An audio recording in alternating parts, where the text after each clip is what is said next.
Hey Ken, this is Greg. It's what day is it even? January 26th, 2022. It's been 3 days, 3 school days since I last talked to you. It took my class 2 days to get through chapter 9 of our discussion, which was the last one that I made for you. The kids had some fabulous questions. I wish I would have recorded it. They nearly everything that I talked to you about, they eventually, even though it took them a good long while to come to those conclusions, they came to many of those conclusions. They made good deductions about things. So we did chapter 10 today, and my goal is to get through chapter 11 because that ends the first part. And then on chapter 12, beginning the second part, you get into the trial and stuff like that, and that's usually much more interesting than than the first part. And again, the first part is basically exposition, building character and stuff like that. And I think I had this for you the other day. The quote from Atticus: "You never really understand a man, so on and so on and so forth, until you climb into his skin and walk around in it." And I've told the students, and I'm pretty sure I told you this as well. The first about 11 chapters of this book, they just keep on. The author just keeps on pounding on the same thing. I had an assignment for my students the other day when we were on remote that they were supposed to find an example. No, we were here in class. They were supposed to find an example from each chapter that demonstrated what Atticus had said, and they did a good job. They came up with examples from each of the chapters. But like I said, we finished chapter 9 in class finally in class yesterday, and Monday I came in. One of the best class days I've had with this group of kids all year. We read a book earlier in the year called The Giver, and they really liked that book. They really loved the discussion because we had a lot of discussion in it. And by the same token, that's what they're loving about To Kill a Mockingbird as well. Plenty of opportunities to explore and to make good, brilliant deductions and to try to understand things. And of course, I still, as much as possible, give them the background information that's necessary for them to understand in order for them to understand the book. As I told you before, we're reading the book in class. My original intentions was to read chapters 1 through 11 in class so that I can provide all the background information, all the things that they need to know, and lead them into the right path of what the things that they need to understand. Today, somehow the discussion got on, because I told them we'll finish it tomorrow. We'll finish chapter 11 probably tomorrow. If you remember, it's the one about Mrs. Henry Lafayette DuBose and Jim having to go to her and read to her as she's recovering from her addiction before she dies. The kids don't know that. They begged me for me to keep on reading it to them in class. And these are good kids. I mean, these are some of the best kids in middle school. And it's not that they can't read, because they can. But one boy made the comment. He said, I just like you reading it to us because you pause frequently enough and you explain to us what things mean, things that we wouldn't know. I took that as a compliment, which is what way he meant. He wasn't just being lazy. He's a good kid. And so I may have to change my plan on that. It's just that I want to get through the book. We're about a third through the book now, and I want to get through sometime in the near future. Today, the lesson, chapter 10, was about the rabid dog. What was his name? What was his first name? It was something Johnson, Tim Johnson or something like that. And at the beginning of the chapter, Scout and Jim are really down on Atticus because Atticus, he was an older parent to begin with when he had the first child, Jim. And he's about 50 years old now, and he doesn't do a lot of the same things that most of the other parents do. He doesn't go out and play football, which is what what Jim wants him to do in this chapter. He's not very active in things, and they're kind of looking down their nose at him. because in their eyes he's a failure as a parent because he just doesn't do anything. He's just there. He's Atticus. And so they talked to Calpurnia about him. She says, oh, he does a lot of things, but then she can't name anything. And then they talked to Miss Maudie, and they said, you don't know what your dad does, what Atticus does. He does a lot of things. And they ask her, and she mentions about making a will that's airtight, can't be broken, and some other things, best checker player in the state, or whatever. And, that doesn't impress neither Jim nor Scout, not like having a daddy who plays football or somebody who, does something mechanical or whatever. And, the story, as the story goes, Jim and Scout are out playing. They see this dog walking down the street, and they notice it's kind of listing side to side, and it looks like it looks like there's something wrong with it. They go tell Calpurnia, and first she thinks the dog was just playing with itself, chasing its tail and stuff like that. But then Jim goes ahead and describes the things that he's seen, and she gets really concerned. The term they used, which I'm sure you know, the term that they used in the story was it's a mad dog. And Calpurnia got on the phone and she called Atticus in his office and said, Mr. Finch, there's a mad dog on the street, coming down the street. And so, again, since we're reading it out in class, I always give them an opportunity to guess, what things mean.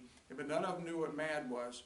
And I just told them, I said, that's the old term for a dog, an animal with rabies. And then I explained I grossed them out a little bit. I said, I explained the process of getting the shots in the stomach. And if you have the animal there, they send it off and they cut off its head and they test it there for rabies. And of course they thought that was gross.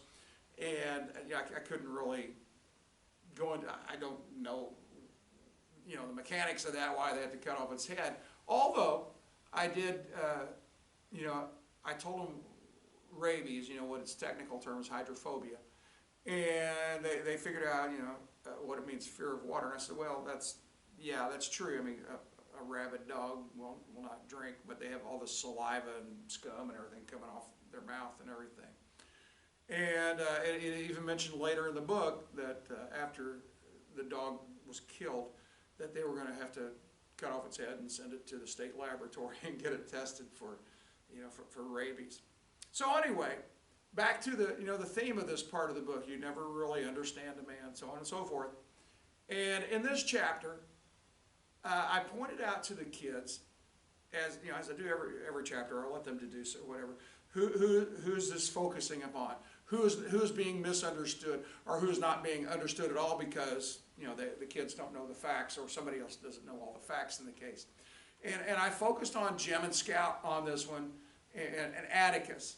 They were just being disrespectful to him, not to his face, of course, but they were discounting everything that he was good at. They said it didn't make any difference, it doesn't count. And but at the end, Atticus is the one who shoots the dog. At the request of Heck Tate, the sheriff, Tate says, here, Mr. Finch, you do it. You're a better shot than me. And of course, Jim's wanting to yell out, you know what you're talking about, Mr. Tate? He can't shoot and fire a gun. And earlier in the chapter, near the very beginning of that chapter, Atticus had a talk with the kids. And this is the first mention of the title, To Kill a Mockingbird. He said, I know I'm wasting my time not getting you to, excuse me just a second, I'll be right back.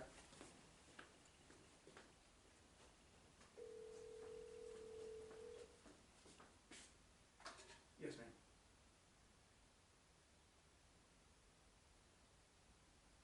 Oh my gosh, I've forgotten all about it, but I will be available shortly. I can't right now, but I'll be available shortly. Okay, bye.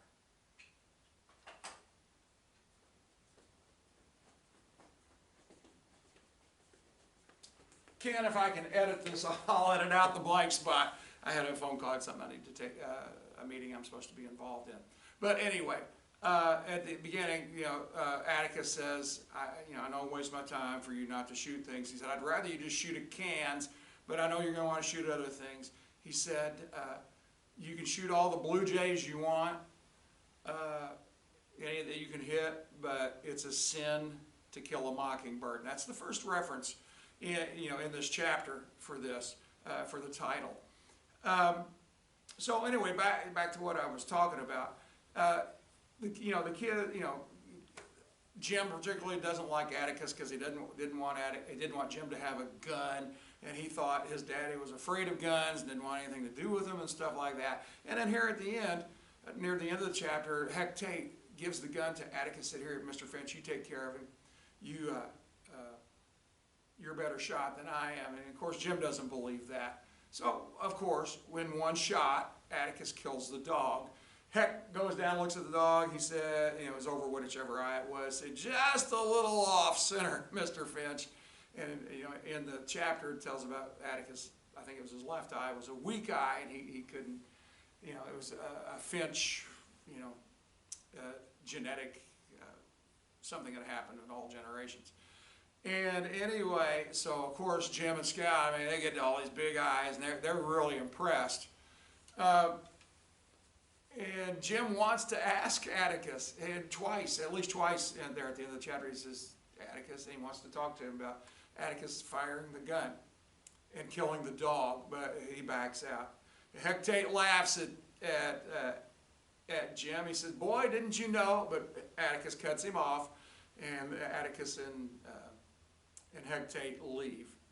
So Miss Maudie comes and talks to them, and she finally says, all that stuff I told you about, earlier about the good thing, the things that your dad does, he's really well. Did I fail to mention he's known as the best shot in Macomb County, and his nickname was Old One Shot. And of course, all of a sudden, in Jim's eyes, Atticus is this wonderful dad, human being, worthy of all adoration and praise and stuff like that. And Jim gets the revelation in this particular instance that he didn't have all the information concerning his dad, and he was trying to blame his dad and attribute things that weren't true to his dad. Atticus is really an upstanding and outstanding person. And Maudie said, Jim asked, "Why didn't he hunt anymore?" And Miss Maudie said, "Well, he thought it was unfair." She said that, having the ability to shoot a gun is God-given talent, and Atticus had more than everybody else. And Atticus didn't think it was fair that God gave him so much talent and made it unfair to the animals that he was shooting or hunting. So he just decided not to hunt anymore because it was unfair. She made the statement there. She said if he fires 15 shots and 14 hit the target and one misses, he'd get mad at himself because he considered the one that he missed as a waste of ammunition. But anyway, so again, back to the theme of this whole first part of the book is understanding people, making judgments, value judgments about people based upon all the information. And most people don't know enough of the information. Of course, this comes heavily into play concerning Tom Robinson, and even at the end of the book concerning Boo Radley. So that's where I ended today. Tomorrow, I don't know if I'll get finished with the chapter tomorrow, but I'll make another recording tomorrow. It'll probably take us 2 days to finish chapter 11. That's the one about Mrs. Lafayette DuBose and her addiction. She wants to die clean. She wants to die beholden to nobody. I think is to no one. I think it's what the book says. But anyway, I'll be back with you tomorrow. You have a good rest of the day. Hope tomorrow's better than today. See you, Ken.